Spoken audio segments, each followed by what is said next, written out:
Good afternoon. I'm Assistant Sheriff Andrew Walsh, and I'm here today to brief you on the additional details as we know them today about the officer-involved shooting that took place on Tuesday, October 12th, 2021.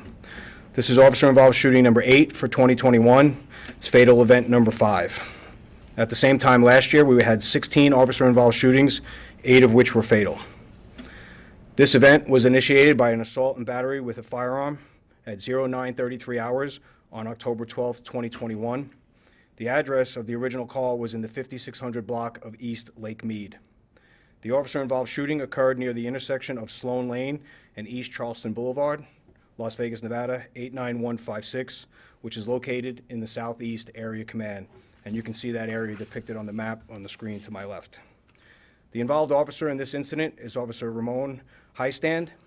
Ramon is 35 years old, and he's been with the LVMPD since 2014. In this incident, Officer Highstand was armed with a Colt LE carbine .223 caliber rifle equipped with a tactical light. And the investigation revealed he fired 8 rounds during this incident. Officer Highstand is assigned to the Community Policing Division, which is within the Southeast Area Command. And the suspect in this incident was identified as Mario Lawrence Martinez. He was a 43-year-old Hispanic male adult. He was 5'10", and he weighed 260 pounds, and he's pictured on the screen to my left. In this incident, Martinez was armed with a semi-automatic SCCY 9mm handgun, and the investigation revealed he fired 5 rounds during this incident.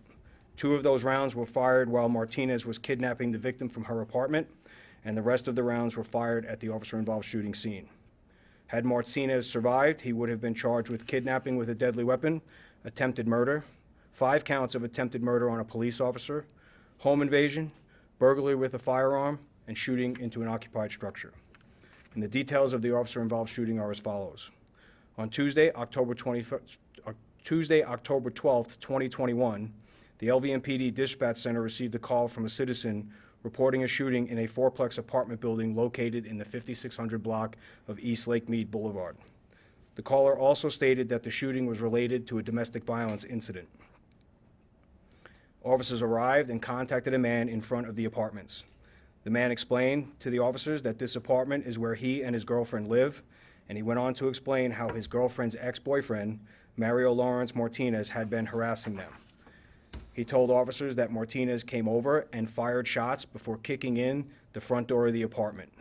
Martinez entered the apartment and forcibly removed his girlfriend, threatening her with a handgun.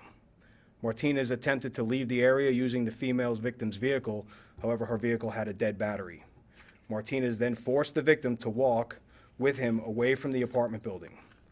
Patrol officers were able to determine that Martinez was likely heading to his residence, which was not far from the Lake Mead address.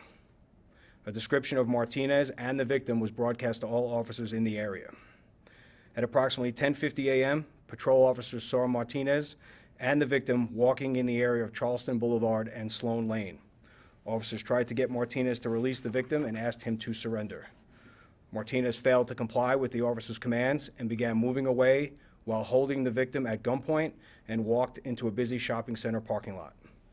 Martinez attempted to steal a car that was in a restaurant drive-thru, and Martinez was unsuccessful in that attempt, and he also tried to steal 2 other vehicles in the parking lot. Those attempts were also unsuccessful. He then forced the victim to walk into a grocery store with him while he was still holding her at gunpoint and waving the gun in the air.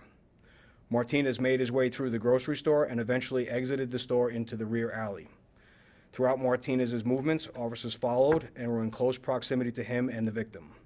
There was an unoccupied box truck, which you see in the picture to my left, parked to the rear of the grocery store.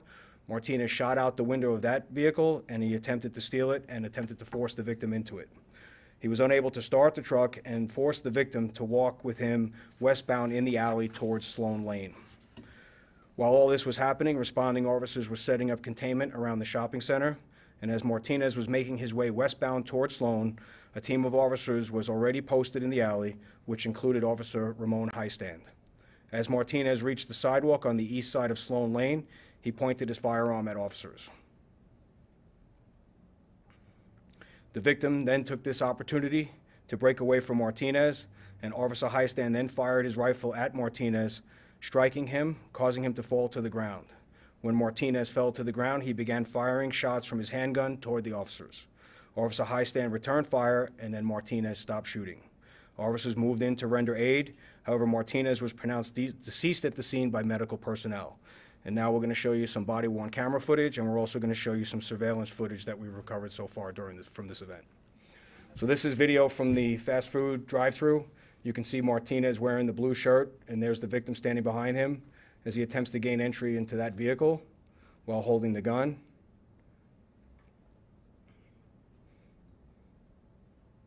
And then what you'll see shortly is Martinez walks back towards that vehicle, and then he points his firearm downrange in the parking lot at responding officers to this parking lot area.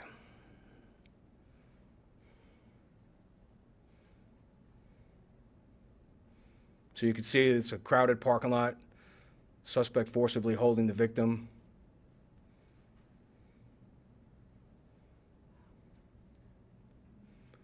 And in this next video, what you're going to see is you can see the victim and the suspect walking towards this white SUV that's pulling down the lane. The suspect drags the victim to the passenger side of the vehicle, attempts to gain entry, but the driver of the vehicle is able to speed away. And it's at this point where Martinez takes the victim and drags her into the supermarket.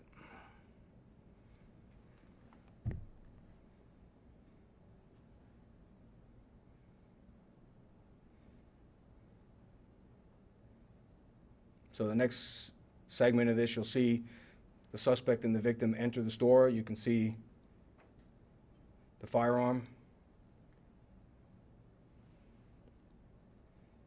And in here, the suspect and the victim are circled.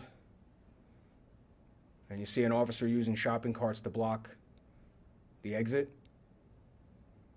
And you see other officers in the right of the screen.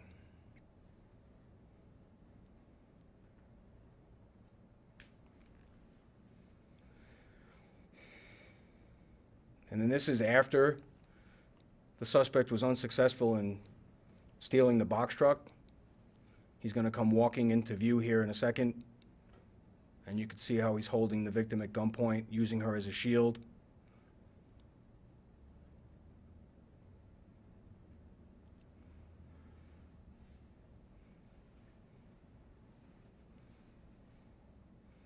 And this is in the alley, as I described earlier, walking westbound towards Sloan.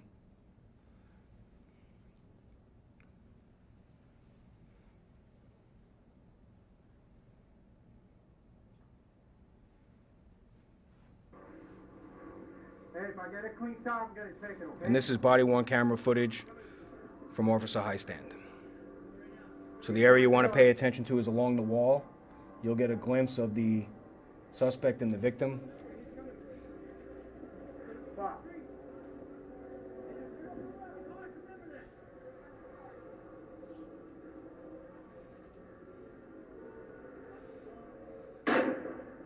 Stop. Hey.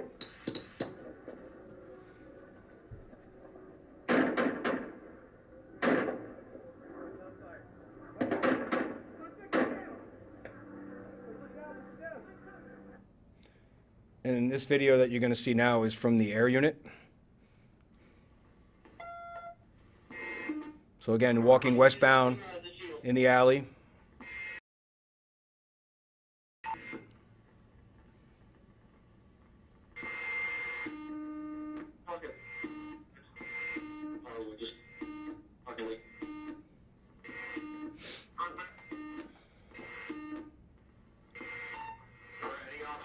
We need to arrive on Sloan, northbound. He's walking south away from any containment now. He was using the female. So slow down, you see she gets to walk away. He raises the firearm towards the officers. And for obvious reasons, we're not going to show the rest of that event. And that concludes this briefing. There were a lot of people in cars that kind of watched this man hold this woman's neck and get to the grocery store. Were you guys getting calls? What should residents be doing with situations like that? Yeah, obviously you see the drive-through. No calls from the people in the drive-through. No calls. We have calls from the Albertsons, but no calls from folks outside. The second vehicle that drives off, no calls. So, you know, people should call us when they see something like that. I mean, it's kind of sad when you see a victim being dragged around at gunpoint and we don't get more calls than we got. We got some, but not the amount that you would think we got. Do you know if Martinez has any previous history of domestic violence and or mental health issues? So as always in these press briefings, we can tell you you can get their criminal history from records. But between this and this incident, we don't know that there's any history of domestic violence between him and the victim. Was she injured at all? Yes. She had some marks from him holding her, and she had an injury to the back of her head, which she said was caused by the suspect. Were any officers injured? Thankfully, no, and I appreciate you asking. How volatile was this situation, just because it was just a moving scene from place to place? How dangerous was that for your officers to try to make sure that they weren't shooting someone in the background? Yeah, it's a great question. I'm glad you asked it because it really gives people an indication of what, especially in our community, what their police department and what their officers train for and what they're capable of. I think in this incident, you know, it's really a nightmare scenario of a mobile hostage situation. But thankfully, the citizen that was kidnapped was not hurt, and thankfully none of our officers were hurt, and no other citizens were hurt. You know, the loss of life, obviously, in any situation is sad and tragic for the family members of that person involved, but in this situation, the suspect dictated the actions of the officers, and there was little left for us to do. All right, thank you very much.